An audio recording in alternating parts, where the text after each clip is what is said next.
स्मृतिपुराणानाम् आलयं करुणालयं नमामि भगवत्पादशङ्करं लोकशङ्करं शङ्करं शङ्कराचार्यं केशवं बादरायणं सूत्रभाष्यकृतौ वन्दे भगवन्तौ पुनः पुनः।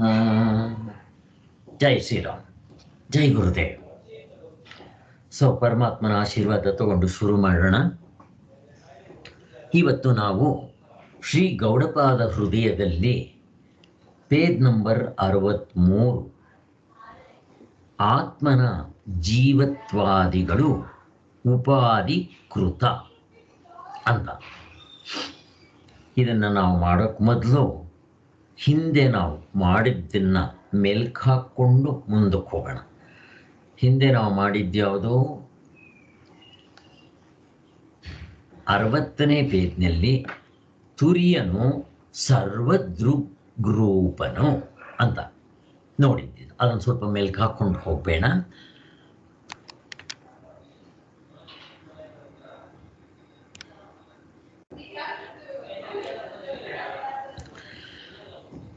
ತುರಿಯನು ಎಚ್ಚರ, ಕನಸು, ನಿದ್ದೆ ಆ ಇದರಲ್ಲಿ ಇವನ್ನ ತುರಿಯನು ಅಂತ ಕರೀತಾರೆ. ಅಷ್ಟೇ. ನಮಗೆ ವೈಶ್ವಾನರ, ತೈಜಸ, ಪ್ರಾಜ್ಞ ಅಂತ ಏನು ಹೇಳಿದ್ರೋ ಅದರ ಜೊತೆಗೆ ತುರಿಯನು 4 ಅವಸ್ಥೆಗಳು ಅಂತ ತಿಳ್ಕೋಬಾರ್ದು ಅನ್ನೋದಕ್ಕೆ ಸ್ಪಷ್ಟವಾಗಿ ಹೇಳ್ತಾರೆ. ಫಸ್ಟ್ ಆಫ್ ಆಲ್ ಹೇಳಬೇಕು ಅಂದರೆ ಅವಸ್ಥೆಗಳಿಗಿಲ್ಲ. ಆತ್ಮನ ದೃಷ್ಟಿಯಿಂದ ನಾವು ಎಚ್ಚರ, ಕನಸು, ನಿದ್ದೆ ಅಂತ ಹೇಳೋದು ಈ ಅಂತಃಕರಣದ ದೃಷ್ಟಿಯಿಂದ. ಇದು ನಮ್ಗೆ ಚೆನ್ನಾಗಿ ಗೊತ್ತಿದೆ. ತುರಿಯನು ಅಂದರೆ ಹೇಳಬೇಕು ಅಂತಂದರೆ ಇಲ್ಲಿ 4 ಆತ್ಮರ, ತುರಿಯನೊಂದು, ಪ್ರಾಜ್ಞನೊಂದು, ತೈಜಸನ ಒಂದು, ವೈಶ್ವಾನರ ಒಂದು, ಇನ್ನೂ ಅದ್ರ ಜೊತೆಗೆ ಸೇರಿಸ್ಕೊಂಡ್ರೆ ಜೀವಪ್ಪ ಒಂದು. ಏನು 5 ಆತ್ಮರ ಅಂತ ಪ್ರಶ್ನೆ ಬರುತ್ತೆ. ಹಂಗಿಲ್ಲ. ಆತ್ಮನ ಒಬ್ಬನೇ, ಹೆಸರುಗಳು ಬೇರೆ ಬೇರೆ. ಪೊಲೀಸ್ನವ್ರಿಗೆ ಹೇಳಲ್ವಾ, ಕಾನ್ಸ್ಟೇಬಲ್ ಅಂತನ್ನೋ ದೃಷ್ಟಿಯಿಂದ 402 ಪೊಲೀಸ್ ಸ್ಟೇಷನಲ್ಲಿ, ಹೆಂಡತಿ ದೃಷ್ಟಿಯಿಂದ ಅವನ ಮನೆಯಲ್ಲಿ ಗಂಡ, ಮಗಳ ದೃಷ್ಟಿಯಿಂದ ತಂದೆ, ಹೊರಗಡೆ ಸ್ನೇಹಿತರ ದೃಷ್ಟಿಯಿಂದ ಅವನು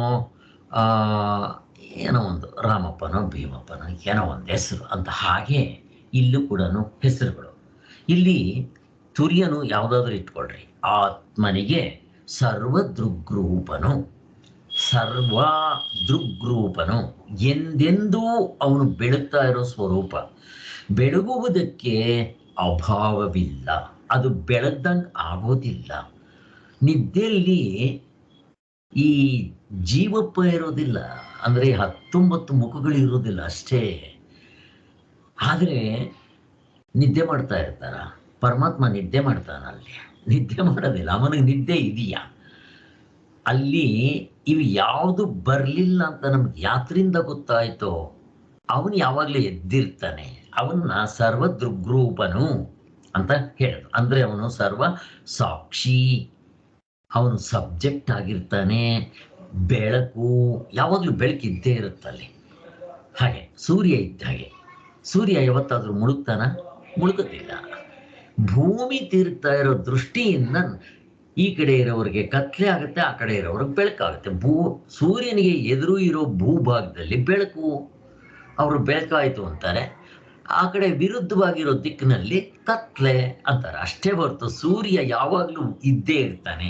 ಹಾಗೆ ಈ ಪರಮಾತ್ಮನು, ಸೂರ್ಯನನ್ನು ಬೆಳಗುವ ಈ ಪರಮಾತ್ಮನು ದೃಗ್ರೂಪನು ಅಂತ ಹೇಳ್ಬೇಕಾ? ಸೂರ್ಯನನ್ನ ಸೃಷ್ಟಿ ಮಾಡಿದಂಥ, ಆಕಾಶವನ್ನ ಸೃಷ್ಟಿ ಮಾಡಿದಂಥ, ಅವಸ್ಥೆಗಳನ್ನ ಸೃಷ್ಟಿ ಮಾಡಿದಂಥ, ಮತ್ತೆ ಪರಮಾತ್ಮನೇ ಅವಸ್ಥೆಗಳಾಗಿ ತೋರ್ತಾ ಇರೋದು. ಅವಸ್ಥೆಗಳ ಒಳಗಡೆ 1/2 ಡಜನ್ ಆಗಿ ತೋರ್ತಾ ಇರೋದು. ಎಲ್ಲವೂ ಅವನೇ ಆಗಿ ತೋರ್ತಾ ಇರೋದು. ಚಿನ್ನವೇ ಆಭರಣಗಳಾಗಿ ತೋರ್ತಾ ಇದೆ ಅಷ್ಟೇ, ಎರಡಿಲ್ಲ ಅಲ್ಲಿ. ಆದ್ರಿಂದ ಅದನ್ನ ಹೇಳಿದ್ರು, ಸ್ಪಷ್ಟವಾಗಿ ಮಾಡಿದ್ರು. ಸೊ ಅಲ್ಲಿಗೆ ಅವನು ಯಾವಾಗಲೂ ಬೆಳಕಿನ ರೂಪ ಆಗಿರ್ತಾನೆ ಅಂತ ತಿಳಿಸ್ಕೊಟ್ರು. ಅಲ್ಲಿ ನಮ್ಮ ಸ್ವರೂಪವೇ ಆಗಿರುವ ಚೈತನ್ಯವು ಯಾವಾಗಲೂ ಎಲ್ಲ ಕಡೆನೂ ಇರ್ತಾನೆ. ಅಂದ್ರೆ ಮೂರು ಅವಸ್ಥೆಗಳಲ್ಲಿ ಇರುತ್ತೆ ಅಂತ ಹೇಳೋದು ತಪ್ಪು. ಮೂರು ಅವಸ್ಥೆಗಳು ನಾವು ಮಾಡ್ಕೊಂಡ್ರದು. ಅಫ್ಕೋರ್ಸ್ ಇರೋದೇ ಮೂರು ಅವಸ್ಥೆ ಮನುಷ್ಯನಿಗೆ. ಹುಟ್ಟಿದಾಗ್ಲಿಂದ ಸಾಯೋವರೆಗೂ, ಬೆಳಿಗ್ಗೆಯಿಂದ ರಾತ್ರಿವರೆಗೂ ಮೂರು ಅವಸ್ಥೆಗಳು ಬಿಟ್ರೆ ಇನ್ನೊಂದಿಲ್ಲ. ಮೂರನ್ನು ಬೆಳಗ್ತಾ ಇದ್ದಾನೆ ಅಂದ್ರೆ ಮುಗಿದೋಯ್ತು. ಮೂರನ್ನು ಬೆಳಗ್ತಾನ ಸ್ವಾಮಿ. ಸತ್ರೆ ಅವನು ಸ್ವರ್ಗಕ್ಕೂ ನರಕಕ್ಕೂ ಹೋಗ್ತಾನಲ್ಲ, ಅಲ್ಲಿ ಯಾವ ಬೆಳಕಿದೆ? ಇದೇ ಬೆಳಕೆ ಇರೋದು. ಯಾಕೆ ಅಂತಂದ್ರೆ ಆಕಾಶದ ಒಳಗಡೆ ಏನಿರುತ್ತೋ ಎಲ್ಲವನ್ನೂ ಬೆಳಗ್ತಾ ಇರ್ತಾನ. ಈಗ ನಿಮ್ಗೆ ಸ್ವರ್ಗ ನರಕ ಅಂದ್ರೆ ಇದೇ ಆಕಾಶನೇ, ಬೇರೆದಿಲ್ಲ. ಆಕಾಶ ಅಂದ್ರೆ ಅವಕಾಶ ಕೊಡೋದು. ಆಕಾಶ ಅಂದ್ರೆ ಜಾಗ ಇರೋದು, ಅವಕಾಶ ಕೊಟ್ಟಿರೋದು ನಿಮ್ಗೆ. ಅದೇ ಅವಕಾಶದಲ್ಲೇ ನಿಮ್ಗೆ ಪ್ರಪಂಚ ತೋರ್ತಾ ಇರೋದು. ಅವಸ್ಥೆ ಒಳಗಡೆನೆ.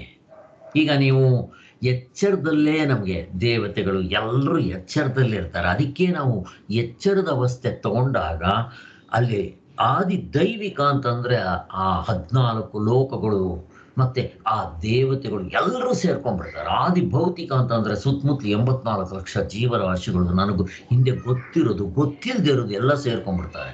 ಆಧ್ಯಾತ್ಮಿಕ ಅಂತಂದ್ರೆ ಇದು ಹೀಗೆ. ಮತ್ತಿಲ್ಲಿ ವ್ಯಷ್ಟಿ ಸಮಷ್ಟಿ ಎರಡನ್ನೂ ಸೇರಿಸ್ಕೊಂಡು ಹೋಗ್ಬೇಕು. ಅಲ್ಲಿ ಆತ್ಮ ಎರಡನ್ನೂ ಬೆಳಗ್ತಾ ಇರ್ತಾನೆ. ವ್ಯಷ್ಟಿ ಅಂತಂದ್ರೆ ಬರೀ ನಾವು ಇಷ್ಟು ಮಾತ್ರ ತಗೊಂತೀವಿ. ಸಮಷ್ಟಿ ಎಲ್ಲವನ್ನೂ ಸೇರಿಸ್ಕೋಬೇಕು. ನಾನು ಶರೀರ ಅಂತ ತಗೊಂಡಿದ ತಕ್ಷಣ ನಂದು ಮಾತ್ರ ಆಯ್ತು, ಇಲ್ಲಿ ಹಾಗೆ ತಗೋಬಾರ್ದು. ಈ ಅವಸ್ಥೆ ಒಳಗಡೆ ನಾನೊಬ್ಬಂದೇ ನಾ ಶರೀರ ಇರೋದು. ಅದೇ ತರ ಆದಿ ಭೌತಿಕ ಆದಿ ದೈವಿಕ ದೇವತೆಗಳದು, ರಾಕ್ಷಸರದು, ಪಿಶಾಚಿಗಳು ಎಲ್ಲರದು. ನೀವು ಅಂತಃಕರಣ ಅಂತ ತಗೊಂಡ್ರೆ ಎಲ್ಲರದು ತಗೊಂಡ್ಬಿಡ್ಬೇಕು ಅಂತ ಹೇಳ್ತಾರೆ. ಹಾಗೆ ಎಲ್ಲವನ್ನೂ ಬೆಳಗ್ತಾ ಇರೋವನು ಅನ್ನೋ ಅರ್ಥ ಬಂತು. ಬೇಕಾದಷ್ಟಾಯ್ತು.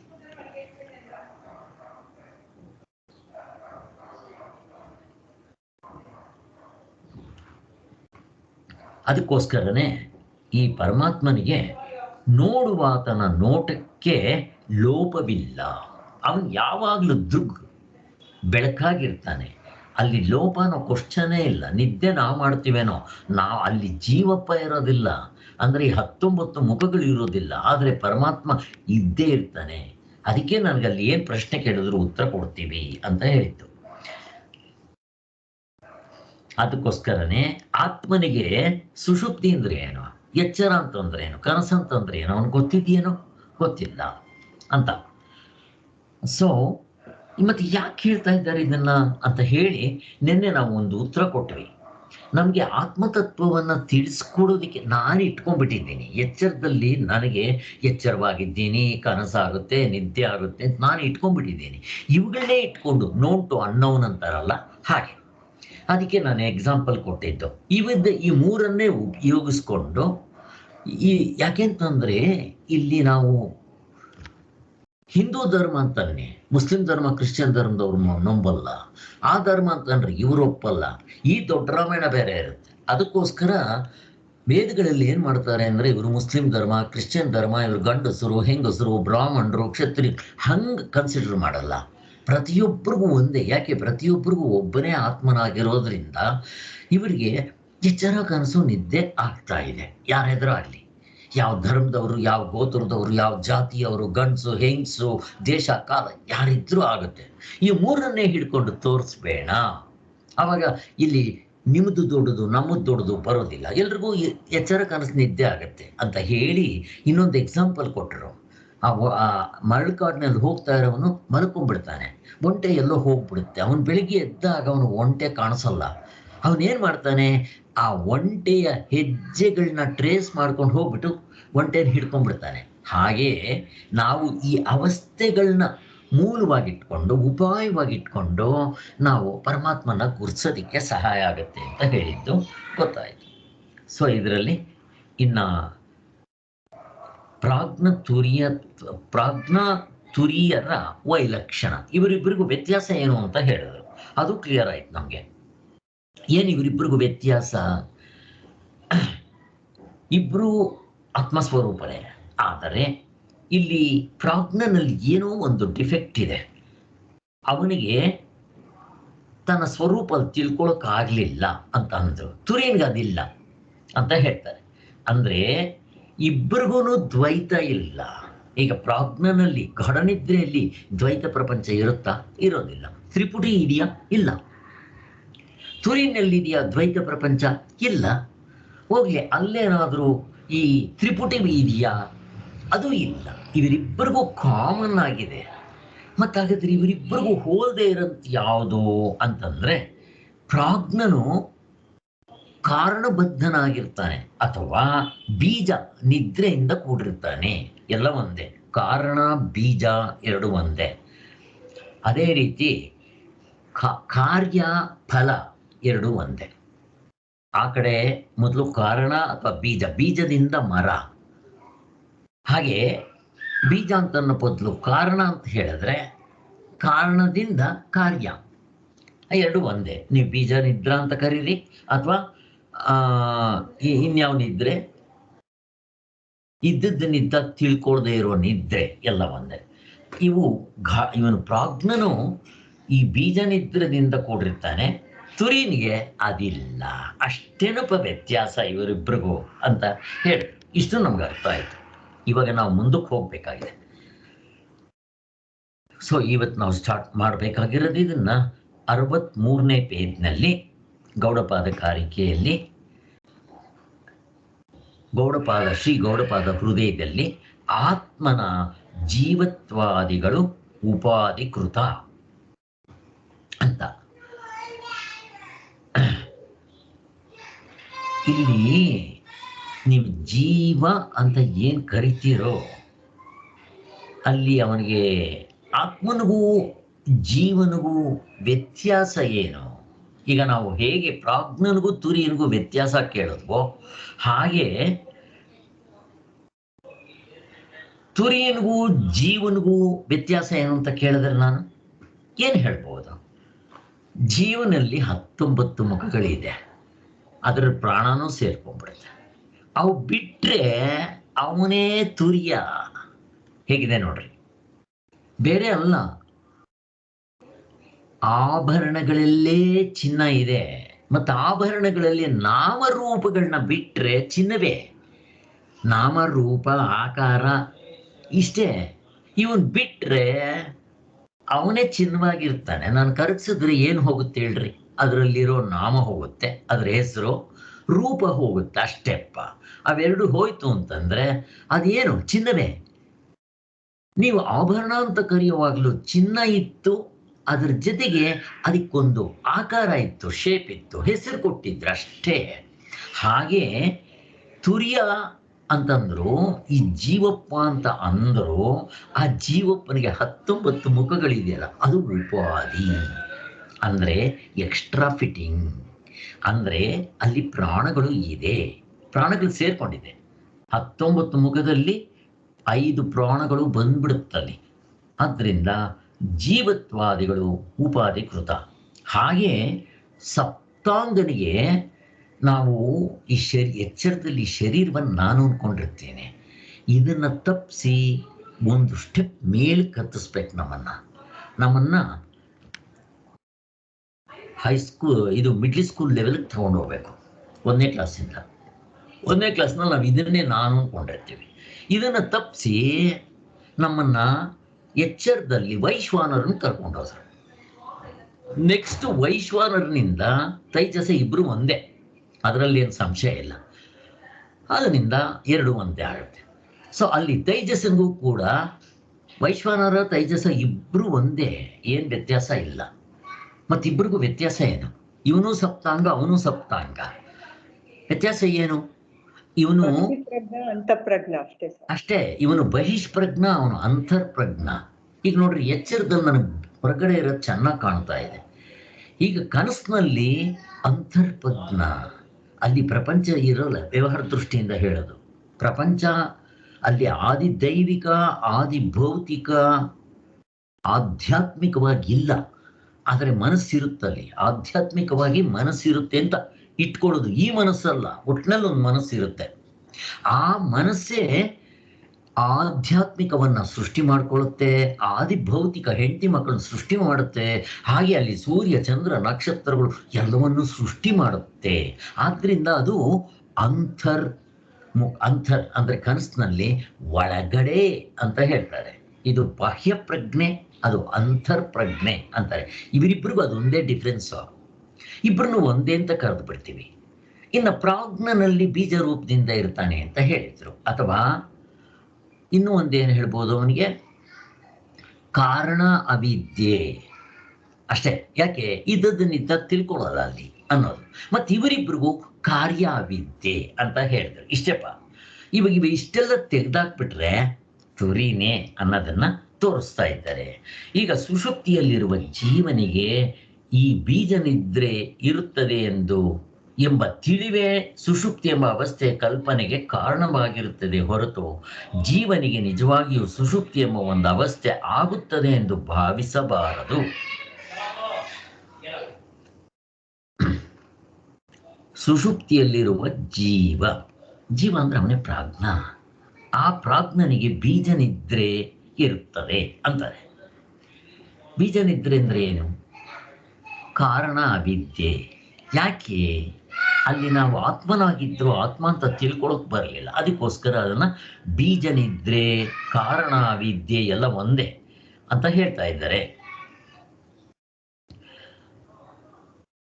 ಆದ್ದರಿಂದ ಜೀವನಿಗೆ ನಿಜವಾಗಿಯೂ ಸುಷುಪ್ತಿ ಎಂಬ ಒಂದು ಅವಸ್ಥೆ ಆಗುತ್ತೆ ಅಂತ ಭಾವಿಸಬಾರ್ದು. ಜೀವ ಅಂದ್ರೆ ಪ್ರಾಜ್ಞನಿಗೆ ಇಲ್ಲಿ ಇಲ್ಲ. ಹಾಗಾದರೆ ನೆಕ್ಸ್ಟ್, ಸುಷುಪ್ತಿ ಎಂಬ ಅವಸ್ಥೆಯ ಉಪಾಧಿಯನ್ನಿಟ್ಟುಕೊಂಡೇ ಅಲ್ಲವೇ ಜೀವನಿಗೆ ಅಲ್ಲಿ ಪ್ರಾಜ್ಞತ್ವವನ್ನು ಹೇಳಿರುವುದು? ಇಲ್ಲಿ ಸುಷುಪ್ತಿ ನಿದ್ದೆ ಅಂತ ಅನ್ನೋದು ಕೂಡ ಒಂದು ಉಪಾಧಿ. ಯಾಕೆ? ಆತ್ಮನಿಗೆ ನಿದ್ದೆ, ಎಚ್ಚರ, ಕನಸು ಇಲ್ಲ. ಆದರೆ ಇವನು ಹೇಳ್ತಾನಲ್ಲ ಎಚ್ಚರದ ದೃಷ್ಟಿಯಿಂದ, ಅದು ಒಂದು ಉಪಾಧಿಯೇ. ಅದು ಬಿಟ್ಬಿಡ್ತೀವಿ. ಗಾಢ ನಿದ್ರೆಯಲ್ಲಿದ್ದಾಗ ನಾವು ಆತ್ಮನಾಗಿರ್ತೀವಿ. ನಾನೀಗ ನಿದ್ದೆ ಮಾಡ್ತಾ ಇದ್ದೀನಿ ಅನ್ಸುತ್ತ, ಮತ್ತೆ ನನಗೆ ಕನಸು ಬೀಳುತ್ತೆ, ಎಚ್ಚರ ಬೀಳುತ್ತೆ ಅನ್ಸುತ್ತ. ಅಲ್ಲೇನಾದರೂ ಎಚ್ಚರ, ಕನಸು, ನಿದ್ದೆ ಸೊಲ್ಲಿದೆಯಾ? ಅದರ ಗಂಧ ಇದೆಯಲ್ಲಿ? ಇಲ್ಲ. ಕೇಳ್ರಿ, ನಿದ್ದೆಯಲ್ಲಿದ್ದಾಗ ಎಚ್ಚರ, ಕನಸು, ನಿದ್ದೆ ಅಂತ ಕೇಳ್ರಿ. ಹಾಗಂದ್ರೆ ಏನು ಅಂತ ಕೇಳ್ತಾರ. ಗೊತ್ತೇ ಇಲ್ಲ, ನನಗೆ ಗೊತ್ತಿಲ್ಲ ನಿದ್ದೆಯಲ್ಲಿದ್ದಾಗ. ಅದಕ್ಕೋಸ್ಕರ ಇವೆಲ್ಲ ಹೊರಗಡೆ ದೃಷ್ಟಿಯಿಂದ ಅಂತ ಹೇಳ್ತಾರೆ. ಅಲ್ಲಿ ಪ್ರಾಜ್ಞನಿಗೆ ಹೇಳಿದ್ದಿದ್ದು ಈ ತತ್ವವನ್ನ ಮನದಂದರೆ ಜೀವನು ಹೇಗೆ ನಿಜವಾಗಿ ಸುಷುಪ್ತನಲ್ಲವೋ ಹಾಗೆಯೇ ಪ್ರಾಜ್ಞನು ನಿಜವಾಗಿ ಪ್ರಾಜ್ಞನಲ್ಲ ಅಂತ. ಯಾವಾಗ ನಾವು ಈ 19 ಮುಖಗಳು ಬಿಡ್ತೀವೋ, ಎಚ್ಚರದಲ್ಲಿರೋ ಈ ಜೀವಪ್ಪಂದು ಗಾಢ ನಿದ್ರೆಯಲ್ಲಿ ಪ್ರಾಜ್ಞನಾಗಿರ್ತೀವಿ. ಆದರೆ ಅಲ್ಲಿ ಒಂದು ಡಿಫೆಕ್ಟ್ ಏನು ಅಂದರೆ, ಆ ಪ್ರಾಜ್ಞನು ತನ್ನ ನಿಜವಾದ ಸ್ವರೂಪವನ್ನು ತಿಳಿಯೋದು. ಪ್ರಾಜ್ಞ ಅಂದ್ರೆ ಅಲ್ಲಿ ಪ್ರಾಜ್ಞ ಅಲ್ಲ, ನಮಗೆ ತಿಳಿಯೋಕೆ ಬರೋಲ್ಲ ಅಂತ ಅರ್ಥ. ಅಲ್ಲಿ ಆ ಡಿಫೆಕ್ಟ್ನ ಬಿಟ್ಬಿಟ್ರೆ, ಅಲ್ಲಿ ಬಿಟ್ರೆ ತುರಿನೇ ಅಷ್ಟೇ. ಹಾಗಾದ್ರೆ ತುರಿನಿಗೆ ಅವಸ್ಥೆಗಳಿದೆಯಾ ಅಂದ್ರೆ, ತುರಿನಿಗೂ ಅವಸ್ಥೆ, ಯಾರಿಗೂ ಅವಸ್ಥೆಗಳು ಇಲ್ಲ. ಇಷ್ಟಕ್ಕೆ ಬಂದು ನಿಂತ್ಕೋಬೇಕು. ಹೇಗೆ ಜೀವನು ನಿಜವಾಗಿ ಸುಷುಪ್ತನಲ್ಲವೋ ಹಾಗೆ ಪ್ರಾಜ್ಞನು ನಿಜವಾಗಿ ಪ್ರಾಜ್ಞನಲ್ಲ. ಅವನ ಪರಮಾರ್ಥ ರೂಪ ಮತ್ತೇನೋ ತುರಿನೇ ಅಂತಾಗತ್ತೆ. ನೀವು ಜೀವ ಅಂತ ಏನು ಅನ್ಕೊಂಡಿದ್ರು ಅವನೇ ಪ್ರಾಜ್ಞ, ಪ್ರಾಜ್ಞ ಅಂತ ಏನು ಅನ್ಕೊಂಡಿದ್ರು ಅವನೇ ತುರಿಯನು ಅಷ್ಟೇ, ಬೇರೆದೇನಿಲ್ಲ. ಅಲ್ಲಿಗೆ ಅದೇನು ಸ್ವಾಮಿ ಅಂದರೆ, ಎಚ್ಚರದಲ್ಲಿದ್ದ 19 ಮುಖಗಳು ಬಿಟ್ಟರೆ ಅವನೇ ಪ್ರಾಜ್ಞ. ಪ್ರಾಜ್ಞನಲ್ಲಿ ಒಂದು ಡಿಫೆಕ್ಟ್ ಇದೆ, ಅದು ಏನದು? ಕಾರಣ ಅವಿದ್ಯೆ. ಅದು ಬಿಟ್ಟರೆ ಅವನೇ ತುರ್ಯ ಅಷ್ಟೇ ಹೊರತು ಬೇರೆದೇನಿಲ್ಲ.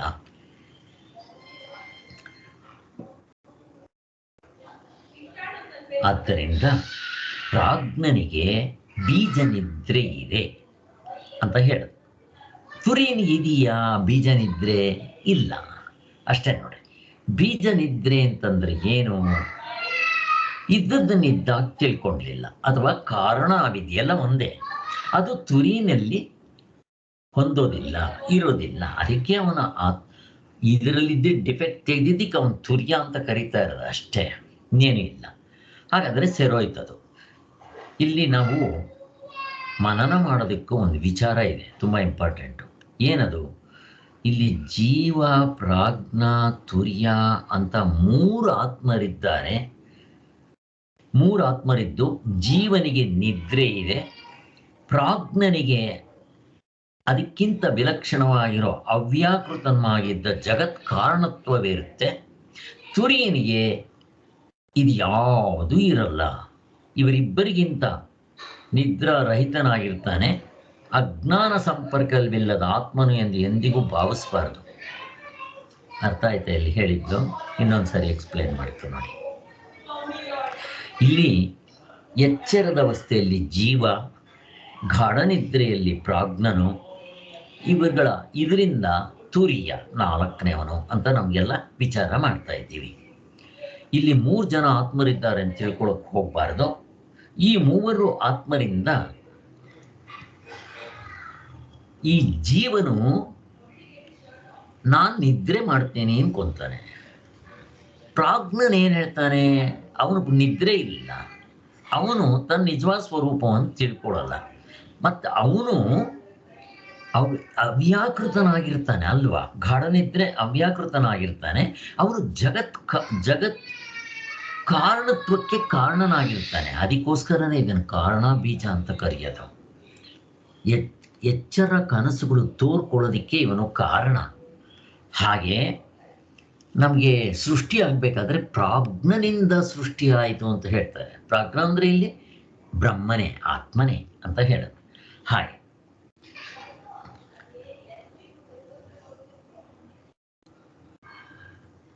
ಅಲ್ಲಿಗೆ ಜೀವನು ನಾನು ನಿದ್ದೆ ಮಾಡ್ತೀನಿ ಅನ್ಕೊಳ್ತಾನೆ. ಪ್ರಾಜ್ಞನೇನು ಹೇಳ್ತಾನೆ? ಅವನು ಜಗತ್ ಕಾರಣನಾಗಿರ್ತೀನಿ, ಅವ್ಯಾಕೃತನಾಗಿರ್ತೀನಿ, ನಾನು ಬೀಜ ಅಂತ ಅವನು ಅನ್ಕೊಂಡಿರ್ತಾನೆ. ಇವೆರಡೂ ತುರಿನಲ್ಲಿ ಇರೋಲ್ಲ ಅಷ್ಟೆಪ್ಪ, ಹಾಗೆ ಅಂತ ಹೇಳ್ತಾ ಇದ್ದಾರೆ.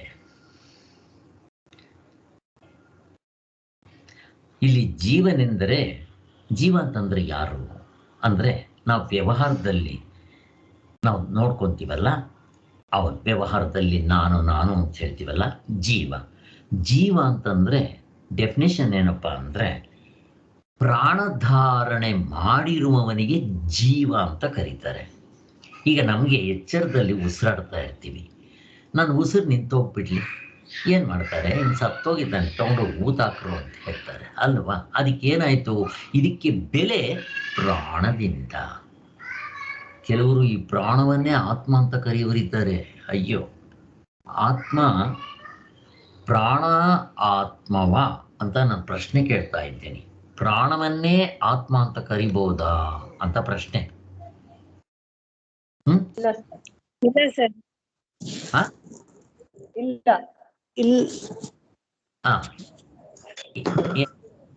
ಏನಮ್ಮ ಸರಸ್ವತಿ, ಏನ್ ಹೇಳಿದ್ರಿ? ಇಲ್ಲ ಸರ್, ಆಗೋದಿಲ್ಲ. ಪ್ರಾಣನೇ ಆತ್ಮ ಅಂತ ಕರೆಯಕ್ಕಾಗಲ್ಲ. ಯಾಕಾಗೋದಿಲ್ಲ? ಪ್ರಾಣ ಇಲ್ಲದೆ ಇದ್ರೆ ಇದು ಉಸಿರಾಡೋದಿಲ್ಲ ಅಂದ್ರೆ, ಇದು ಕಣ್ ತೆಗಿಯಲ್ಲ, ನೋಡೋದಿಲ್ಲ, ಕೈ ಆಡಿಸಲ್ಲ, ಏನೇನು ಕ್ರಿಯೆ ನಡೆಯಲ್ವಲ್ಲ. ಮತ್ ಪ್ರಾಣನೇ ತಾನೆ ಆತ್ಮ ಅಂತಂದ್ರೆ ತಪ್ಪೇನು?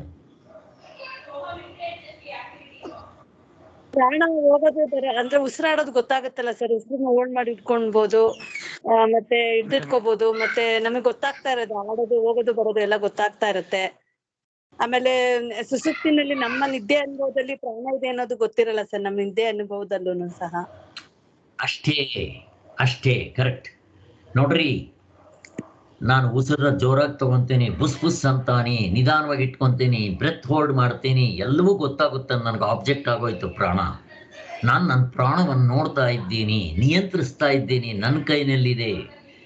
ಅಲ್ಲಿಗೆ ಗಾಢನಿದ್ರೆಯಲ್ಲಿದ್ದಾಗ ನಾನು ಉಸಿರಾಡ್ತಾ ಇದ್ದೀನಿ ಅಂತ ಯಾರಿಗಾದ್ರೂ ಅನ್ಸುತ್ತಾ? ಅನ್ಸಲ್ಲ. ಅದಕ್ಕೋಸ್ಕರ ಪ್ರಾಣವೂ ಕೂಡ ಅನಾತ್ಮ. ಯಾವುದು ಬದಲಾವಣೆ ಆಗುತ್ತೋ, ಇಲ್ದಂಗಾಗುತ್ತೋ, ಆಬ್ಜೆಕ್ಟ್ ಆಗುತ್ತೋ, ವಿಷಯ ಆಗುತ್ತೋ, ಅದು ಆತ್ಮನಾಗಕ್ಕೆ ಸಾಧ್ಯನೇ ಇಲ್ಲ. ಆಯ್ತಪ್ಪ, ಗಾಢನಿದ್ರೆಯಲ್ಲಿ ನೀವು ಉಸಿರಾಡೋ ಅನುಭವ ಇದೆಯಾ?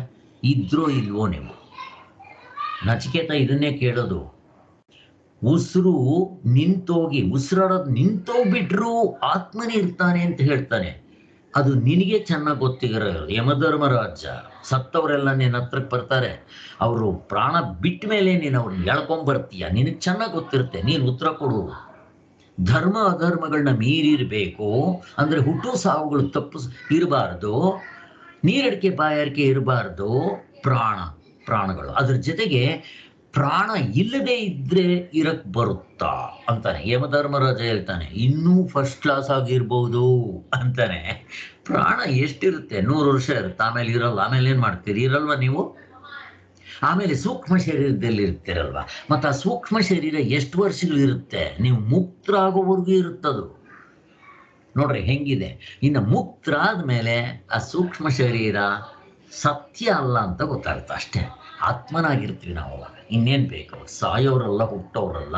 ಆದ್ದರಿಂದ ಪ್ರಾಣವೂ ಕೂಡ ಅನಾತ್ಮ, ಆತ್ಮ ಅಲ್ಲ. ಈಗ ನಾವು ಬಿಡಿಸ್ಕೊಂಡಿರೋದ್ರಿಂದ ನೋಡ್ರಿ, ಒಂದು ನಮಗೆ ಕ್ಲೂ ಸಿಕ್ಬಿಡ್ತು ಅಂತಂದ್ರೆ ಅದನ್ನು ಮೆಷರ್ಮೆಂಟ್ ಹಾಕ್ಬಿಡ್ತೀವಿ ಟೇಪ್ಗೆ. ಆತ್ಮ ಅನ್ನೋದಕ್ಕೆ ಡೆಫಿನೇಷನ್ ಏನು? ಅದು ಇಲ್ದಂಗೆ ಆಗಬಾರ್ದು, ಬದಲಾವಣೆ ಆಗಬಾರ್ದು, ಆಬ್ಜೆಕ್ಟ್ ಆಗಬಾರ್ದು. ಈ 3 ಗೊತ್ತಿದೆ. 3 ಇಟ್ಕೊಳ್ರಿ. ಯಾರು ಏನು ಕೇಳ್ತಾರೋ, ನಮ್ಮ ಹತ್ರ ಹೊರಗಲ್ಲಿದೆ, ಸರಪ ಅಂಗಡಿಯವ್ರ ಹತ್ರ ಇರ್ತಾರ ಜ್ಯುವೆಲರಿ ಅರೆ ಇದ್ರ ಬಂಡವಾಳ ಇಷ್ಟೇ, ಇದು ಅನಾತ್ಮ, ತೆಗ್ದಾಕ್ ಅಂತ ಹಾಕಿ ತೆಗ್ದಾಕ್ರು. ಇವಾಗ ಪ್ರಾಣ ಹೋದ್ರೆ ಅಳಬೇಕಾ? ಯಾರಾದರೂ ಹೋದ್ರೆ ಅಳಬೇಕಾ? ಅಥವಾ ನಂದೇ ಪ್ರಾಣ ಹೋಗುತ್ತೆ ಅಂದ್ರೆ ಭಯ ಪಡ್ಬೇಕಾ? ಇಲ್ಲ. ಯಾಕೆ? ಪ್ರಾಣಗಳು ಹೋದ್ರು ನಾನು ಇರ್ತೀನಿ. ನಾವು ಇವಾಗ ಕೇಳಿದಾಗ ಅಯ್ಯೋ ಸಾವಂದ್ರೆ ಇಷ್ಟೇನಾ? ನಿದ್ದೆ ಮಾಡ್ದಂಗೆ ಪ್ರತಿದಿನ ನಿದ್ದೆ ಮಾಡ್ತೀವಿ, ನಾನು ಉಸಿರಾಡ್ತೀನಿ ಅಂತ ಅನ್ಸುತ್ತಾ? ಮತ್ತೆ ಸಾವನಲ್ಲಿ ಇಷ್ಟೇನಪ್ಪ, ಮುಗಿದೋಯ್ತು. ಒಂದು ಡೀಪ್ ಸ್ಲೀಪ್ ಅಷ್ಟೇ. ನಿದ್ದೆ ಮಾಡಿದ್ರೆ 24 ಗಂಟೆ ಒಳಗಡೆ ಯಾವಾಗಲಾದ್ರೂ ಎದ್ದು ಬಿಡ್ತಾನೆ. ಸತ್ರೆ ಕೆಲವು ವರ್ಷಗಳು ಅಷ್ಟೇ, ಮತ್ತೆ ಹುಟ್ಟು ಬರ್ತಾನೆ. ಮತ್ತೆ ಯಾಕಪ್ಪ ಹೆದರ್ಕೋಬೇಕು? ಸಾವು ಅಂತಂದ್ರೆ ಹೆದರ್ಕೋಬೇಕಾಗಿಲ್ಲ. ಬರಲಿ, ಇವಾಗಲೇ ಬರಲಿ. ನಮ್ಗೆ ಅವಾಗ ಯಮಧರ್ಮರಾಜ ಎದುರ್ಕೊಂತಾನೆ. ಎಲ್ಲ ಇವನ್ ಸಾವುಗೂ ಎದುರ್ಕೊಳ್ಳಲ್ವೇ, ನನಗೂ ಎದುರ್ಕೊಳ್ಳಲ್ವೇ ಇವನು ಅಂತ ಹಾಗಿರ್ಬೇಕು ನಾವು. ಆದ್ದರಿಂದ ಅಷ್ಟಂತೂ ಗೊತ್ತಾಯ್ತು. ಅಲ್ಲಿಗೆ ಜೀವನೆಂದು ವ್ಯವಹಾರದಲ್ಲಿ ತೋರುವ ಆತ್ಮನಲ್ಲಿ, ಎಚ್ಚರದಲ್ಲಿ ಜೀವ ಅಂತ ಕರಿತೀವಲ್ಲ, ಅವನು ಆತ್ಮನೇ. ಆದರೆ ಅವನ ಎಕ್ಸ್ಟ್ರಾ ಫಿಟ್ಟಿಂಗ್ ಬಿಟ್ಬಿಡ್ಬೇಕು. ಅಧ್ಯಾರೋಪಿತವಾಗಿರುವ ಜೀವತ್ವವನ್ನು ಅಲ್ಲಗಳೆಯುವುದಕ್ಕೋಸ್ಕರ ಅದನ್ನು ಅಧ್ಯಾರೋಪ ಅಂತಂದ್ರೆ ನಿಜವಾಗ್ಲೂ ಇಲ್ಲದೆ ಇರೋದು ಈ 19 ಮುಖಗಳಿದೆಯಲ್ಲ, ಅವನ್ನ ತೆಗೆದಾಕೋದಕ್ಕೋಸ್ಕರ ಪ್ರಾಜ್ಞನ ಹಿಡ್ಕೊಂಡಿರೋದು ನಾವು. ಆದರೆ ಅವರು ಸ್ಟೆಪ್ ಬೈ ಸ್ಟೆಪ್ ಏನು ಹೇಳಿಲ್ಲ, ನಮಗೆ ಸ್ಟೆಪ್ ಬೈ ಸ್ಟೆಪ್ ಕರ್ಕೊಂಡು ಹೋಗಿದ್ದಾರೆ. ಒಂದೇ ಸರಿ ಅವ್ರು ಡೈರೆಕ್ಟಾಗಿ ಪ್ರಾಜ್ಞನ ಹತ್ರ ಹೋಗಿದ್ದಾರೆ. ನಮ್ಗೇನು ಮಾಡ್ತಾರೆ? ಈ 19 ಮುಖಗಳು ತೆಗೆದು ವೈಶ್ವಾನರ ಅಂತಾರೆ ಎಚ್ಚರದಲ್ಲಿ, ಆಮೇಲೆ ಅದೇ 19 ಮುಖಗಳು ತೆಗೆದು ತೈಜಸ ಅಂತಾರೆ ಕನಸಿನಲ್ಲಿ. ಅದಾದಮೇಲೆ ಮತ್ತೆ ಈ ಪ್ರಾಜ್ಞನಲ್ಲಿ ಬಂದು ನಮ್ಮ ನಿಜವಾದ ಸ್ವರೂಪವನ್ನು ತೋರಿಸ್ತಾರೆ. ತೋರಿಸಾದ್ಮೇಲೆ ಈಗ ಪ್ರಾಜ್ಞನಲ್ಲಿ ನಾವು ಆತ್ಮಸ್ವರೂಪವನ್ನು ತಿಳ್ಕೊಳಕ್ಕಾಗದೇ ಇರೋದ್ರಿಂದ ತುರಿನ ಕರ್ಕೊಂಡು ಹೋಗ್ತಾರೆ ಅಷ್ಟೇ. ಸೊ ಜೀವನೆಂದು ವ್ಯವಹಾರದಲ್ಲಿ ತೋರುತ್ತಿರುವ ಆತ್ಮನಲ್ಲಿ ಅಧ್ಯಾರೋಪಿತವಾಗಿರುವ ಜೀವತ್ವವನ್ನು ಅಲ್ಲಗಳೆಯುವುದಕ್ಕಾಗಿ ಪ್ರಾಜ್ಞತ್ವವನ್ನು ಶ್ರುತಿ ಆರೋಪ ಮಾಡಿದೆ. ಆಮೇಲೆ ಏನ್ ಮಾಡುತ್ತೆ? ಅವನ್ನು ಕೂಡ ತೆಗೆದಾಕ್ಬಿಡುತ್ತೆ. ಅವನಲ್ಲಿ ಏನ್ ತೊಂದರೆ ಇದೆ? ಪ್ರಾಜ್ಞತ್ವವನ್ನು ಅಲ್ಲಗಳೆಯುವುದಕ್ಕೋಸ್ಕರ ತುರ್ಯತ್ವವನ್ನ ಆರೋಪ ಮಾಡಿದೆ. ಆಮೇಲೆ ತುರ್ಯತ್ವನೂ ಇಲ್ಲ, ಹೆಸರುಗಳು ಇವೆಲ್ಲ ಸುಮ್ಮನೆ. ಆದ್ದರಿಂದ ಆತ್ಮನಾಗ ಸುಮ್ಮನೆ ಇರೋದಷ್ಟೇ ಅಂತ ಹೇಳ್ತಾರೆ. ಸೊ ಅಲ್ಲಿಗೆ ಜೀವನೆಂದು ವ್ಯವಹಾರದಲ್ಲಿ ತೋರುವ ಆತ್ಮನಲ್ಲಿ ಅಧ್ಯಾರೋಪಿತವಾಗಿರುವ ಜೀವತ್ವವನ್ನು ಅಲ್ಲಗಳೆಯುವುದಕ್ಕಾಗಿ, ಅದಾದ್ಮೇಲೆ ಪ್ರಾಜ್ಞತ್ವದಲ್ಲಿ ನಿಂತ್ಕೊಂಡ್ರೆ ಪ್ರಾಜ್ಞತ್ವವನ್ನು ಕೂಡ ಶ್ರುತಿಯು ಅಧ್ಯಾರೋಪಿಸಿರುತ್ತದೆ. ಅದನ್ನು ಕೂಡ ಬಳಿಕ ಅದೇ ಆತ್ಮನಲ್ಲಿ ಅಧ್ಯಾರೋಪಿತವಾಗಿರುವ ಪ್ರಾಜ್ಞತ್ವವನ್ನು ಅಲ್ಲಗಳೆಯುವುದಕ್ಕಾಗಿ ತುರ್ಯತ್ವವನ್ನು ಅಧ್ಯಾರೋಪಿಸಿರುತ್ತೆ. ಇಷ್ಟೇನಪ್ಪ. ಅಲ್ಲಿಗೆ ಆತ್ಮನಲ್ಲಿ ಪರಮಾರ್ಥ ದೃಷ್ಟಿಯಿಂದ ಚೆನ್ನಾಗಿ ಜ್ಞಾಪಕ ಇಟ್ಕೊಳ್ರಿ. ವ್ಯವಹಾರ ದೃಷ್ಟಿಯಿಂದ ಅಲ್ಲ, ಇವೆಲ್ಲ ವ್ಯವಹಾರ ದೃಷ್ಟಿಯಿಂದ ಹೇಳ್ತಾ ಇರೋದು. ಪರಮಾರ್ಥ ದೃಷ್ಟಿಯಿಂದ, ಆತ್ಮನಲ್ಲಿ ಪರಮಾರ್ಥ ದೃಷ್ಟಿಯಿಂದ ನೋಡಿಕೊಂಡಾಗ ಜೀವತ್ವವಿಲ್ಲ, ತುರೀನಿಲ್ಲ, ವೈಶ್ವಾನರನಿಲ್ಲ, ತೈಜಸನಿಲ್ಲ, ಪ್ರಾಜ್ಞನಿಲ್ಲ, ತುರಿನೂ ಇಲ್ಲ ಪರಮಾರ್ಥ ದೃಷ್ಟಿಯಿಂದ ನೋಡಿದಾಗ.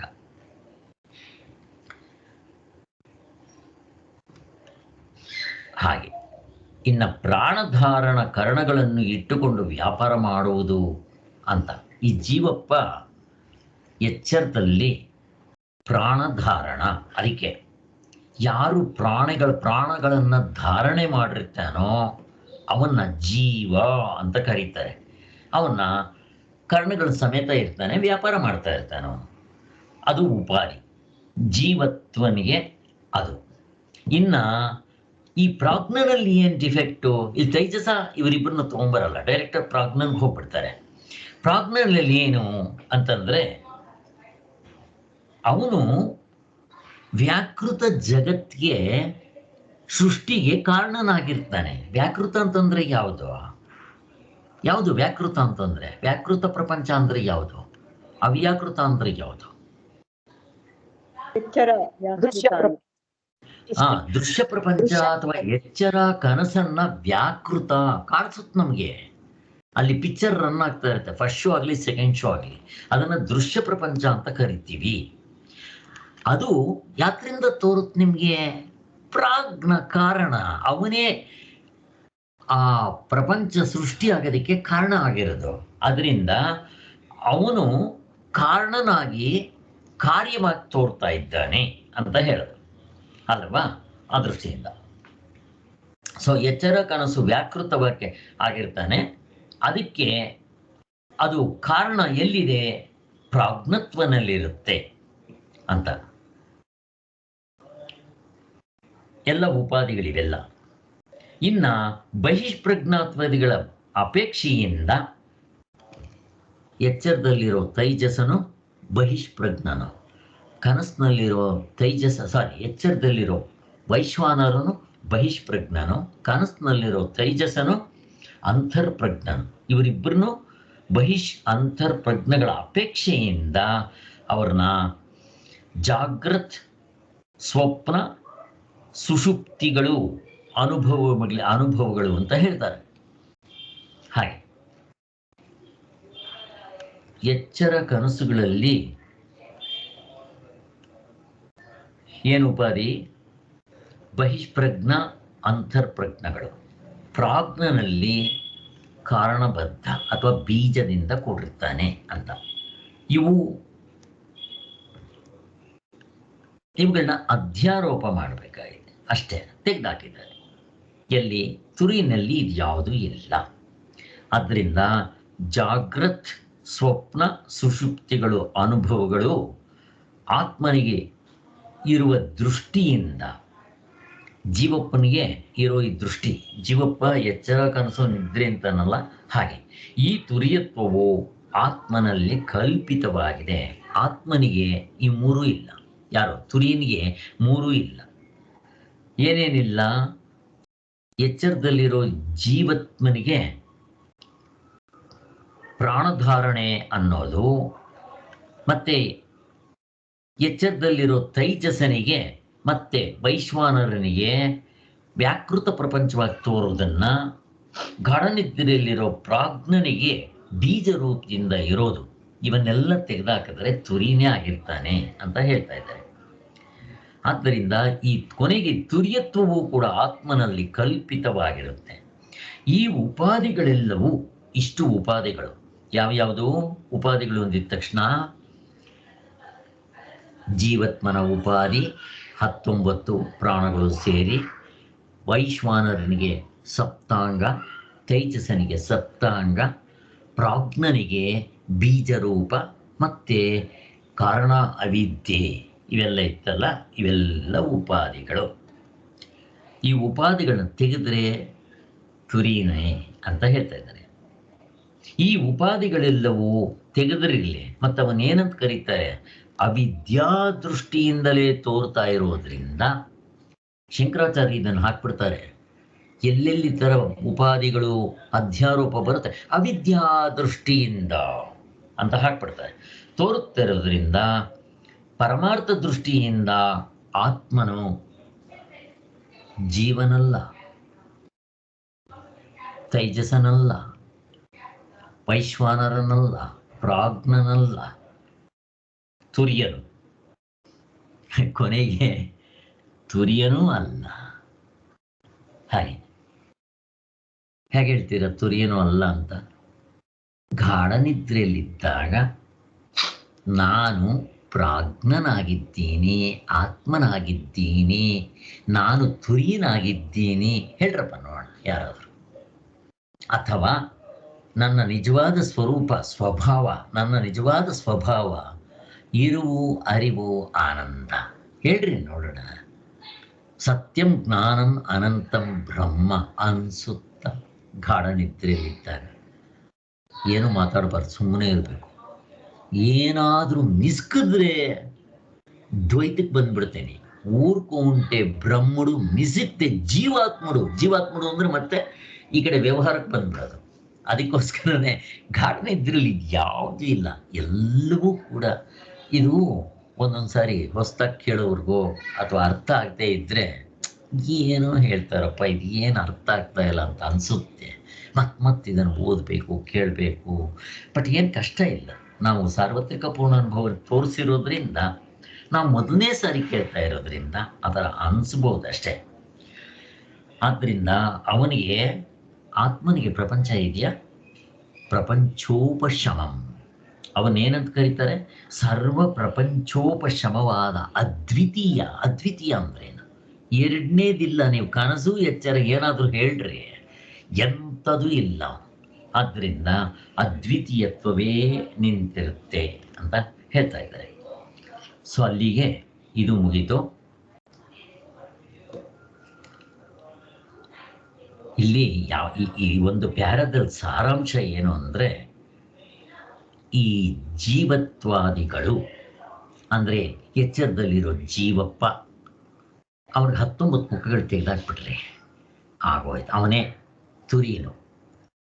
ಆಮೇಲೆ ವೈಶ್ವಾನರನಿಗೆ ಸಪ್ತಾಂಗ ತೆಗೆದಾಕ್ಬಿಟ್ರೆ ಅವನೇ ತುರಿಯನು. ತೈಜಸನಿಗೆ ಸಪ್ತಾಂಗ ತೆಗೆದಾಕ್ಬಿಟ್ರೆ ಅವನೇ ತುರಿಯನು. ಮತ್ತೆ ಪ್ರಾಜ್ಞನಿಗೆ ಬೀಜವನ್ನು ತೆಗೆದಾಕ್ಬಿಟ್ರೆ, ಅವಿದ್ಯಾ ಬೀಜ ಅಥವಾ ಅಗ್ರಹಣ ಬೀಜ, ಅವಿದ್ಯಾ ಕಾರಣ ಅವಿದ್ಯೆ ತೆಗೆದಾಕ್ಬಿಟ್ರೆ ಅಷ್ಟೇ. ಇನ್ನು ತುರಿನಲ್ಲಿ, ವೈಶ್ವಾನರ್ನಲ್ಲಿ, ತೈಜಸನಲ್ಲಿ ಇನ್ನೊಂದು ಡಿಫೆಕ್ಟ್ ಇದೆ. ಏನದು? ಅಲ್ಲಿ ಇದ್ದದ್ದನ್ನಿದ್ದಾಗ ತಿಳ್ಕೊಂಡ್ಲಿಲ್ಲ. ಮೊದಲನೇದು ಇಬ್ಬರಿಗೂ ಕಾಮನ್ನು, ಮೂವರಿಗೂ ಕಾಮನ್ನು. ಗಾಢನಿದ್ರೆಯಲ್ಲಿದ್ದವನು ಇದ್ದದ್ದನ್ನಿದ್ದಾಗ ತಿಳ್ಕೊಂಡ್ಲಿಲ್ಲ. ಕನಸಿನಲ್ಲಿರೋವನು ಇದ್ದದ್ದನ್ನಿದ್ದಾಗ ತಿಳ್ಕೊಂಡ, ನಾನು ಪರಮಾತ್ಮ ಅಂತ ತಿಳ್ಕೊಂಡ. ನಾನು ಗಾಢನಿದ್ರೆಯಲ್ಲಿ ಆತ್ಮನಾಗಿರ್ತೀನಿ, ಬಟ್ ನನಗೆ ಆತ್ಮನಾಗಿದ್ದೀನಿ ಅಂತ ಅಲ್ಲಿ ಗೊತ್ತಾಗೋದಿಲ್ಲ. ಹೇಗೆ ಅರಮನೆಯಲ್ಲಿ ಒಂದು ಕಣ್ಣು ಬಟ್ಟೆ ಕಟ್ಟಿ ಪ್ರತಿದಿನ ನೀವು ಅರಮನೆಯಲ್ಲಿ 2 ಗಂಟೆ ಅಲ್ಲ 8 ಗಂಟೆ ತಿರುಗಿಸ್ರಿ, ಅದು ಅರಮನೆ ಅಂತ ಅವನಿಗೆ ಗೊತ್ತಿರೋಲ್ಲ. ನಮ್ಗೆ ಗಾಢನಿದ್ರೆ ಹಂಗಾಗಿದೆ. ದೇವ್ರು ಸ್ಯಾಂಪಲ್ ಕೊಟ್ಬಿಟ್ರು, ಬಟ್ ಅಲ್ಲಿ ನಮಗೆ ನಾನು ದೇವರಾಗಿರ್ತೀನಿ ಗೊತ್ತಾಗಲ್ಲ. ಗೊತ್ತಾಗಿದ್ದಿದ್ರೆ ಮತ್ತೆ ಶಾಸ್ತ್ರ ಹಾಕ್ಬೇಕಾಗಿತ್ತು, ಮತ್ತೆ ಗುರುಗಳು ಬಂದಿದ್ದೆ ಈ ಸಾಧನೆ ಹಾಕ್ಬೇಕಾಗಿತ್ತು. ಗೊತ್ತಾಗೋದಿಲ್ಲ. ಅಲ್ಲಿ ಆತ್ಮನಾಗಿರ್ತೀವಿ, ಸಂಶಯ ಇಲ್ಲ. ಆದ್ರಿಂದ ಅಲ್ಲಿ ಇನ್ನು ಎಚ್ಚರ ಕನಸುಗಳಲ್ಲಿ ತಪ್ಪಾಗಿ ಮೂವರಲ್ಲೂ ಇದೆ. ಗಾಢನಿದ್ರೆಯಲ್ಲಿ ಇದ್ದದ್ದನ್ನು ತಿಳ್ಕೊಂಡ್ಲಿಲ್ಲ, ಕನಸಿನಲ್ಲಿ ತಿಳ್ಕೊಂಡ್ರ ಇಲ್ಲ, ಇದ್ದದ್ದನ್ನಿದ್ದಾಗ ತಿಳ್ಕೊಂಡ್ಲಿಲ್ಲ. ಎಚ್ಚರದಲ್ಲಿ ತಿಳ್ಕೊಂತೀವ? ಸಾಧ್ಯನೇ ಇಲ್ಲ. ಇದ್ದದ್ದನ್ನಿದ್ದಾಗ ತಿಳ್ಕೊಳಕ್, ಆತ್ಮ ಅಂತ ತಿಳ್ಕೊಳಕ್ಕಾಗಲಿಲ್ಲ. ಅದಕ್ಕೆ ಈ ಕಾರಣ ಅವಿದ್ಯೆ ಅನ್ನೋದು ಗಾಢನಿದ್ರೆ ಪ್ರಾಜ್ಞನಿಗೂ ತುರಿಯನಿಗಲ್ಲ, ಪ್ರಾಜ್ಞನಿಗೂ ತೈಜಸ್ಸನಿಗೂ ವೈಶ್ವಾನರಿಗೂ ಮೂವರಿಗೂ ಕಾಮನ್ ಆಗಿದೆ. ಇನ್ನ ವೈಶ್ವಾನರ ತೈಜಸನಿಗೆ ಇನ್ನೊಂದು ಎಕ್ಸ್ಟ್ರಾ ಫಿಟ್ಟಿಂಗ್ ಇದೆ. ಯಾವುದದು?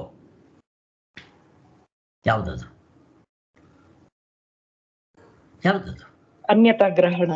ಅನ್ಯತಾ ಗ್ರಹಣ. ಗುಡ್. ನೋಡ್ರಿ, ಅವನು ತಪ್ಪಾಗಿ ತಿಳ್ಕೊಂತಾನೆ. ಕನಸಿನಲ್ಲಿ ಭಿಕ್ಷುಕ ಅಂತ ತಿಳ್ಕೊಂತಾನೆ, ಎಚ್ಚರದಲ್ಲಿ ನನ್ನ ಜನಕ ಮಹಾರಾಜ ಅಂತ ತಿಳ್ಕೊಂತಾನೆ. ಮತ್ತು ಅದರ ಜೊತೆಗೆ ಇನ್ನೂ ಒಂದಿದೆ. ಯಾವುದದು? ಅಗ್ರಹಣ ಇದೆ, ಅನ್ಯತಾ ಗ್ರಹಣ ಇದೆ, ಮತ್ತಿನ್ನೊಂದು ಯಾವುದು? ಇವರಿಬ್ರು ಸಂಶಯ ಗ್ರಹಣ. ಗುರುಗಳು ಬಂದಿದ್ದೆ ಹೇಳ್ತಾರೆ, ಶಾಸ್ತ್ರವನ್ನ ಹಿಡಿದು ಹೇಗೆ ಅವನು ಹಾವು ಅಂತ ಹೆದರ್ಕೊಂತ ಇರ್ತಾನೋ ಆ ಕಡೆಯಿಂದ ಟಾರ್ಚ್ ಇಟ್ಕೊಂಡ್ಬರ್ತಾನೊಬ್ಬ. ಅವನು ಇಟ್ಕೊಂಬಂದು ಅಪ್ಪ ಅದು ಹಾವಲ್ಲ ಕಣೋ ಹಗ್ಗ ಅಂತ ಹೇಳ್ತಾನೆ. ಆ ಟಾರ್ಚ್ ಅನ್ನೋದು ಶಾಸ್ತ್ರ ಇದ್ದಂಗೆ, ಅವನು ಬಂದು ಹೇಳ್ತಾನಲ್ಲ ಅವನು ಗುರು ಇದ್ದಂಗೆ. ಹಾಗೆ ಇಲ್ಲಿ ನಾನು ಇವುಗಳನ್ನ ಶರೀರವನ್ನೇ ಎಲ್ಲವನ್ನು ಸತ್ಯ ಅನ್ಕೊಂಡ್ಬಿಟ್ಟಿರ್ತೀನಿ. ಆ ಕಡೆಯಿಂದ ಗುರು ಬಂದಿದ್ದೆ ಶಾಸ್ತ್ರ ಹಿಡ್ಕೊಂಡ್ಬರ್ತಾನೆ ನಮ್ಮ ಹತ್ರಕ್ಕೆ, ಅದೇ ಶಬ್ದ ಪ್ರಮಾಣ. ಆ ಶಾಸ್ತ್ರನ ಹಿಡ್ಕೊಂಡ್ಬಂದು ಅವನು ಶಾಸ್ತ್ರವನ್ನು ತೋರಿಸಿ ನಮ್ಗೆ ಹೇಳ್ತಾನೆ, ಅಪ್ಪ ನೀನು ತತ್ವಮಸಿ ಕಣೋ, ನೀನೇ ಅದಾಗಿದ್ದೀಯ ಅಂತ. ಈಗ ನನಗೆ ಅಲ್ಲರಿ ನಾನು ಹುಟ್ಟಿ ಸಾಯೋನು ಅಂತ ನಾನು ಅನ್ಕೊಂಡಿದ್ರೆ ನೀವು ಬಂದು ಏನೋ ದೊಡ್ಡದು ನೀ ಆತ್ಮನಾಗಿದ್ದೀಯ, ಸಾಯೋನಲ್ಲ ಹುಟ್ಟೋನಲ್ಲ ಅಂದಿದ ತಕ್ಷಣ ಈಗ ನನಗೆ ಸಂಶಯ ಬರುತ್ತೆ. ಅವನು ಹಾವು ಅನ್ಕೊಂಡಿದ್ದ, ಅದು ಹಾವಲ್ಲಪ್ಪ ಹಗ್ಗ ಅಂದಿದ ತಕ್ಷಣ ಏನ್ ಸ್ವಾಮಿ ಒಂದು ಹೆಜ್ಜೆ ಇಟ್ಟಿದ್ದಿದ್ರೆ ನನ್ನ ಕತೆ ಮುಗ್ದೋಗ್ತಾ ಇತ್ತು. ಅಂಥದ್ದು ನೀವು ಹಗ್ಗ ಅಂತ ಹೇಳ್ತಿರಲ್ಲ, ನನಗಿವಾಗ ಸಂಶಯ, ಡೌಟ್. ವೆರಿಫೈ ಮಾಡ್ಕೋ. ಹೆಂಗೆ ಮಾಡೋದು? ಅವನು ತೋರಿಸ್ತಾನೆ, ಟಾರ್ಚ್ ಇತ್ತು, ಬಾಯಿಲಿ ತೋರಿಸ್ತೇನೆ ಅಂತ. ನೋಡಿದ ತಕ್ಷಣ ಛೇ ಹಗ್ಗ, ನಾನೇನು ಇಷ್ಟೇ ಎದುರ್ಕೊಂಡೆ. ಹಾಗೇ ನಮಗೆ ಗುರುಗಳು ಆ ಭಗವದ್ಗೀತೆ ಉಪನಿಷತ್ತುಗಳು ತಂದಿದ್ದೆ ನಮಗೆ ತೋರಿಸ್ತಾರೆ. ಇದಕ್ಕೆ ಶಾಸ್ತ್ರ ಪ್ರಮಾಣ, ಇದನ್ನು ಅಂತ್ಯ ಪ್ರಮಾಣ ಅಂತಲೂ ಕರೀತಾರೆ. ಅಂತ್ಯ ಅಂತಂದರೆ ಇದನ್ನು ನಾವು ತಿಳ್ಕೊಂಡ್ಬಿಟ್ರೆ ಮತ್ತೆ ನಾನು ಇನ್ನೇನು ತಿಳ್ಕೊಬೇಕಾಗಿಲ್ಲ, ಫೈನಲ್ ಮುಗಿದೋಯ್ತು. ಇದಕ್ಕೆ ಅಂತ್ಯ ಪ್ರಮಾಣ ಅಂತಲೂ ಕರೀತಾರೆ. ಅದಕ್ಕೋಸ್ಕರನೇ ಇದಕ್ಕೆ ವೇದಗಳ ಅಂತ, ವೇದಗಳ ಕೊನೆ ಆಗ್ಬಿಡುತ್ತೆ. ಇದೊಂದು ಮಾಡಿದ್ರೇನೆ ಅಂತ ಆಗೋದು, ಏನು ಮಾಡಿದ್ರು ಇಲ್ಲದ್ರೆ ಕೊನೆ ಆಗೋದಿಲ್ಲ. ಇರಲಿ, ನಮ್ಗೆ ಇಷ್ಟೇ ಬೇಕಾಗಿರೋದು. ಸೊ ಇಷ್ಟು ನಮ್ಗೆ ಅರ್ಥ ಆಯ್ತಪ್ಪ. ಈ ಒಂದು ಪ್ರಾಯದಲ್ಲಿ ಇಷ್ಟೇ ಇರೋದು, ಇಷ್ಟು ನಮ್ಗೆ ಅರ್ಥ ಆಯ್ತು. ಮುಂದಕ್ಕೆ ಹೋಗೋಣ ಇವಾಗ. ಇನ್ನು 14ನೇ ಒಂದು ಮಂತ್ರ, ಕಾರಿಕೆಗಳಲ್ಲಿ ಬರೋದು 14ನೇ ಮಂತ್ರ, ಅದನ್ನ ಗೌಡಪಾದರು ಹೇಳ್ತಾರೆ. ಇದು ನಮ್ಗೆ ಇಲ್ಲೇ ಗೊತ್ತಾಗ್ಬಿಡುತ್ತೆ. ಮೊದಲನೆಯ ಇಬ್ಬರು ಕನಸು ನಿದ್ರೆಗಳಿಂದ ಕೂಡಿದವರು, ಪ್ರಾಜ್ಞನಾದರೂ ಕನಸಿಲ್ಲದ ನಿದ್ರೆಯಿಂದ ಕೂಡಿರುತ್ತಾನೆ. ಇನ್ನು ತತ್ವ ನಿಶ್ಚಯವುಳ್ಳವರಿಗೆ ತುರಿನಲ್ಲಿ ನಿದ್ರೆಯೂ ಇಲ್ಲ, ಸ್ವಪ್ನವೂ ಇಲ್ಲ.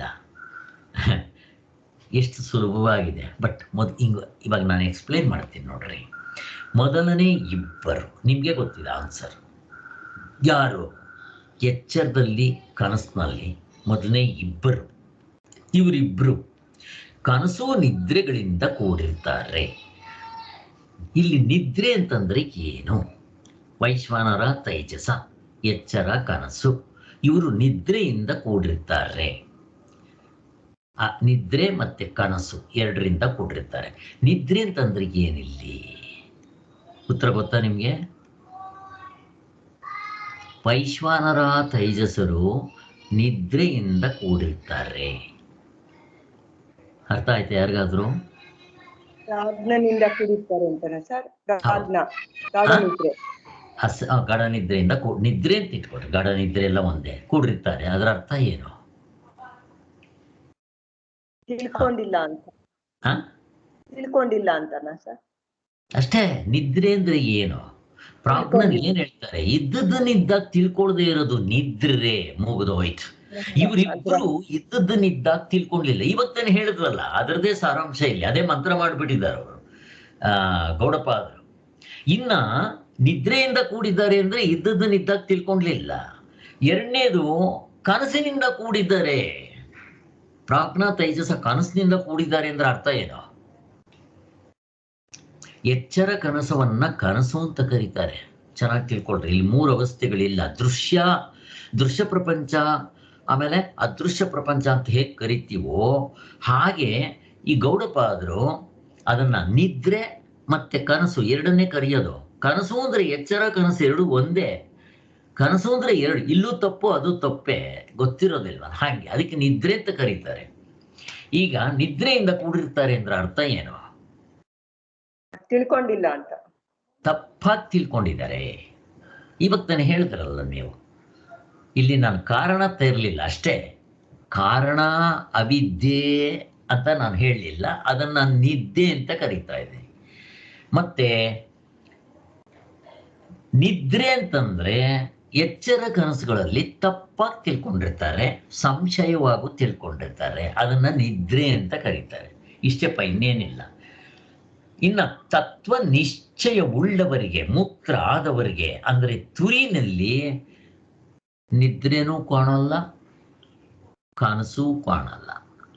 ಅಂದ್ರೆ ಅವನಿಗೆ ನಿದ್ರೆ ಅಂತಂದ್ರೆ ತಪ್ಪಾಗೂ ತಿಳ್ಕೊಂಡಿಲ್ಲ, ತಪ್ಪಾಗಿ ತಿಳ್ಕೊಳ್ದೇ ಇರೋದ್ರಿಂದ ಅವನ ನಿಜವಾದ ಸ್ವರೂಪ ತಿಳ್ಕೊಂಡಿರೋದ್ರಿಂದ ಮತ್ತೆ ಮಿಕ್ಕಿರೋದು ಎರಡು ತಪ್ಪು ಮಾಡಲ್ಲ ಅವನು.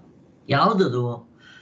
ಅವನಿದ್ದದ್ದನ್ನಿದ್ದಾಗ ತಿಳ್ಕೊಂಡ್ಬಿಟ್ಟಿದ್ದಾನೆ. ತುರ್ಯ ಅಂತಂದ್ರೆ ಮುಕ್ತನಾದವನು. ಇದ್ದದ್ದನ್ನಿದ್ದಾಗ ಯಾವಾಗ ತಿಳ್ಕೊಂತಾನೋ ತಪ್ಪಾಗಿ ತಿಳ್ಕೊಳ್ಳೋಕ್ ಕಾರಣ ಎಲ್ಲಿದೆ? ಅಥವಾ ಅದನ್ನ ಸಂಶಯ ರೂಪವಾಗಿ ತಿಳ್ಕೊಳ್ಳೋಕ್ಕೂ ಕಾರಣ ಬರೋಲ್ಲ.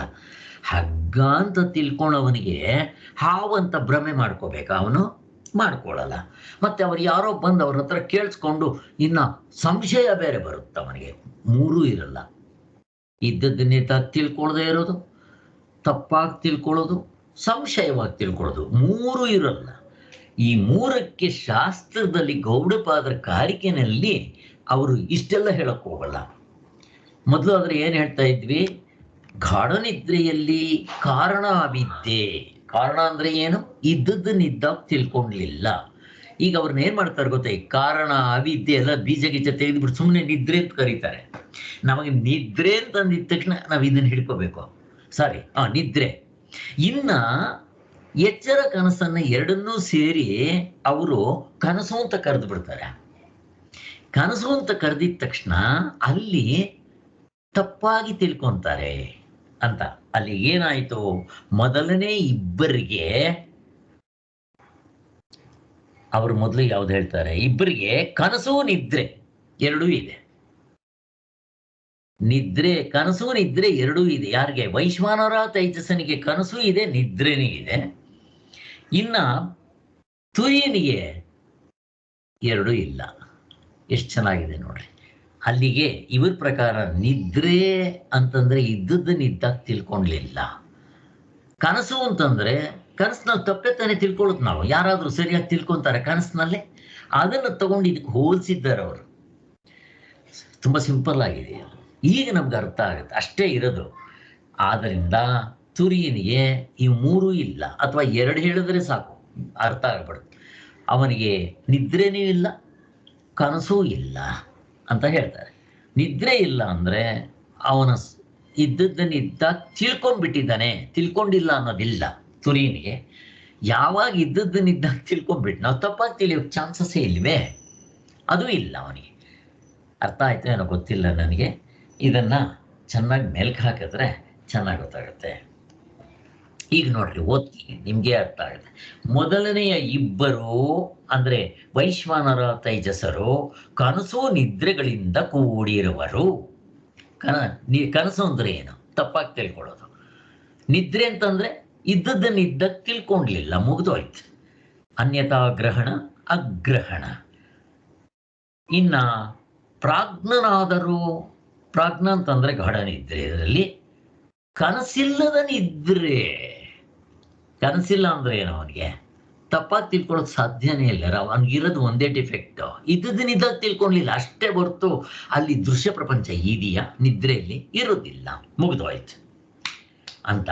ಇನ್ನ ತತ್ವವನ್ನು ತಿಳಿದವನು ಯಾರವನು? ತುರಿಯ. ಅವನಿಗೆ ನಿದ್ರೆಯೂ ಕಾಣಿಸುವುದಿಲ್ಲ, ಸ್ವಪ್ನವೂ ಕಾಣಿಸುವುದಿಲ್ಲ.